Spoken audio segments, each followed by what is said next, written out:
قدوم سرور کونین کی عظمت بحمد اللہ میں خاک رہ گزر ہوتا تو پھر بھی کیمیا ہوتا، دماغ و دل چمک اٹھتے رخ پر نور کی ضو سے، نظر اٹھتی جہاں تک جلوہ خیر الورا ہوتا، بہر عنوان آپ کی ذات پر نظر رہتی، کبھی آپ کے غلاموں پر کبھی آپ پر فدا ہوتا، کلام اللہ کے الفاظ میں نغمہ سرا ہوتا، رسول اللہ کے ادنا غلاموں کی مدح سرا لکھتا، شہنشاہوں کے تخت و تاج میرے پاؤں میں ہوتے، میرا سر سید الکونین کے در پر ہوتا، خدا بندان رحمت دولت کے گریباں پھاڑ دیتا، رب محمد کی قسم قرآن کے پرچم گاڑ دیتا۔ قابل قدر ساتھیوں، صاحب علم و فضل آج یہاں تشریف فرما ہیں اور جامعہ فیض الہدا دار الہدا میں آج ختم قرآن کی عظیم الشان مبارک روحانی عرفانی مجلس کا انعقاد آج ہو رہا ہے۔ مجھ سے پہلے علاقے کے ہر دل عزیز، نیک صالح، باوقار، جن کو لوگ سننا چاہتے ہیں، سننا پسند کرتے ہیں، ابھی آپ حضرات نے ان کو تفصیل کے ساتھ سنا۔ میری مراد حضرت مفتی سالم صاحب دامت برکاتہم ہیں۔ میں آپ حضرات کے سامنے صرف بہت مختصر انداز میں ایک واقعہ سنا کر اپنی بات کو ختم کروں گا۔ اللہ اس مدرسے کو بے پناہ ترقیات سے نوازے، کیونکہ یہ مدارس اسلامیہ اصحاب صفہ کی نشانی اور آثار ہیں۔ ان مدارس اسلامیہ کا سلسلہ اصحاب صفہ سے جا کر ملتا ہے، نسبت رسول اللہ سے ملتی ہے۔ ہمارے بزرگوں نے بڑی عجیب و غریب بات کہی ہے کہ جس زمین پر بارش نہیں ہوتی وہاں کی فصلیں تباہ ہو جاتی، اور جس بستی میں دین نہیں ہوتا، دین کی شمع روشن نہیں ہوتی، دین کی درسگاہیں، دین کی مجلسیں اور دین کے مراکز نہیں ہوتے، وہاں کی نسلیں تباہ ہو جاتی ہیں۔ آپ نے سلطان محمود غزنوی کا نام سنا ہوگا، بہت نیک بادشاہ گزرے ہیں، خدمت خلق ان کا شیبہ اور پیشہ تھا، افغانستان کے بادشاہ بھی رہے ہیں، اللہ سے بہت قرب تھا، اللہ کے قریب تھے، مگر تین سوال ان کو بہت زیادہ پریشان کرتے تھے، بے چین رہتے تھے، بے چینی میں شب و روز ان کے گزرتے تھے، اور وہ سوال بھی ایسے تھے کہ آپ سن کر تعجب کریں گے۔ ایک سوال تو ان کا اس مشہور حدیث کے تعلق سے تھا کہ جس کو نبی آقا جناب محمد الرسول اللہ آمنہ کے لال در یتیم اللہ کے محبوب اور مقبول نبی جناب محمد الرسول اللہ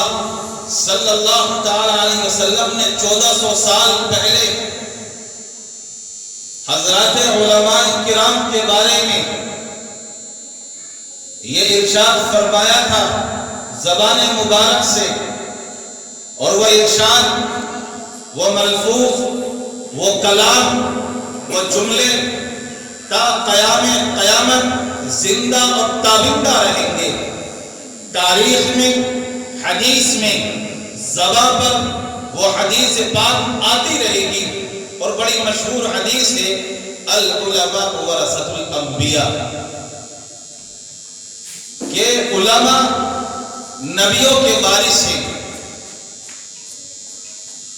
اس حدیث کے تعلق سے ان کو اشکال تھا کہ میں تو خدمت بھی کرتا ہوں، لوگوں کی مدد کرتا ہوں، دین کے کاموں میں ہاتھ بٹاتا ہوں اور اپنی رعایا کا خیال بھی رکھتا ہوں، تو آیا میں ان سے افضل کیوں نہیں ہو سکتا اور میں نبی کا وارث کیوں نہیں ہو سکتا؟ دوسرا سوال تھا آیا میں سبک ترین کا بیٹا ہوں یا نہیں؟ لوگ ان سے کہا کرتے تھے کہ تم تو گرے پڑے تھے، رات چلتے ہوئے تمہارے باپ نے تم کو اٹھایا، تم کو پالا اور پوسا، تمہاری تربیت فرمائی، اصل تم اپنے باپ کے حقیقی بیٹے نہیں ہو۔ یہ سوال ان کو چبھتا تھا، یہ سوال ان کو زخمی کر دیا کرتا تھا۔ اور تیسرا سوال، یہ تیسرا اشکال اور ذہن میں یہ بات آتی تھی کہ جو میں یہ خدمت کر رہا ہوں، پوری زندگی اللہ کے راستے میں لگا دی ہے میں نے، آیا کہ اللہ میری بخشش کرے گا یا نہیں کرے گا؟ تو راستے سے ایک مرتبہ گزر ہو رہا تھا، رات میں سفر کر رہے تھے، رعایا ساتھ میں تھی، سپہ سالار موجود تھے، سپاہی ساتھ چلا کرتے تھے، بادشاہ پیچھے پیچھے ہوا کرتا تھا اور ان کے خدام، سپاہی اور فوج کے جنرل اور کرنل ہاتھ میں چراغ لے کر، مشال لے کر، روشنی کا کوئی آلہ لے کر، اجالے کا کوئی سامان لے کر ہاتھ میں چلا کرتے تھے تاکہ وہ اندھیروں کو چیر کر راستے کو صاف کر سکیں اور راستے کی مشکلات سے معمون اور محفوظ ہو سکے۔ جب ایک بستی پر ان کا گزر ہوا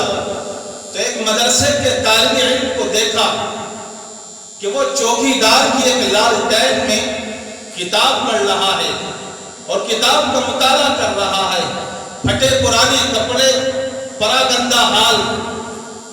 سلطان محمود غزنوی کو اس بچے کی حالت پر رحم اور ترس آیا، اس کے پاس جا کر کہا بیٹا کیا حال ہے؟ اور جو ان کے پاس روشنی کا ایک سامان تھا، چراغ تھا، مشال تھی، اس بچے کو دیکھ کر یہ کہا کہ آج سے یہ تم رکھ لو اور اس کی روشنی میں اپنی پڑھائی کیا کرو اور میرے حق میں دعا کرنا۔ آج میں اسلام کے جو آثار اور نقوش نظر آ رہے ہیں، وقت نہیں ہے، وقت کا دامن تنگ ہے۔ آج جس بچے کے سر پر دستار باندھی جائے گی اور جو بچہ مکمل حافظ قرآن بنا ہے، ہمارے اور آپ کی نظروں میں یا دنیا والوں کی نظروں میں وہ حقیر ضرور ہو سکتا ہے، مگر رسول اللہ اور اللہ کی نظر میں اس سے زیادہ معتمد شان اور عظمت والا کوئی اور نہیں ہو سکتا۔ یہی علماء تھے، یہی مدارس میں پڑھانے والے تھے کہ آپ تاریخ کو اٹھا کر دیکھو گے، تاریخ کی ورق گردانی کرو گے، آنکھیں حیرہ ہو جائیں گی، سر پر ہاتھ رکھ لو گے۔ یہی بوریا نشینوں نے، کرتا پجامہ پہننے والوں نے ان بچوں کو اور ان کے ماں باپ کو اور ان کی زندگی کو سدھارنے اور سنوارنے اور ان کی زندگیوں میں اسلامی رنگ کو بھرنے کے لیے جو قربانی ان علماء نے دی ہے، شاید کہ کسی اور نے نہیں دی۔ کیا شاملی کا میدان یاد نہیں ہے یا لاہور کا میدان یاد نہیں؟ شاملی کے میدان سے لے کر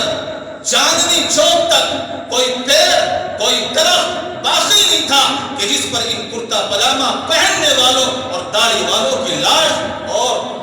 ان کی باڈی نہ لٹکی ہوئی ہو۔ جنازہ پڑھانے والا موجود نہیں ہوتا تھا، 10 گھنٹے 24 گھنٹے اہل خانہ اپنے جنازے کو روڈ پر لا کر رکھ دیا کرتے۔ کوئی نصیب نہیں ہوتا تھا، کوئی ان کا جنازہ پڑھانے والا ملتا نہیں تھا، کیونکہ 55,000 علماء نے اس دین متین کے خاطر، نبی کے اسلام کے خاطر، اس قرآن کے خاطر وہ قربانیاں دی کہ تاریخ میں زندہ ہے۔ سلطنت مغلیہ کا چراغ گل ہو چکا تھا، انگریز قابض ہو چکا تھا، چپے چپے کا مالک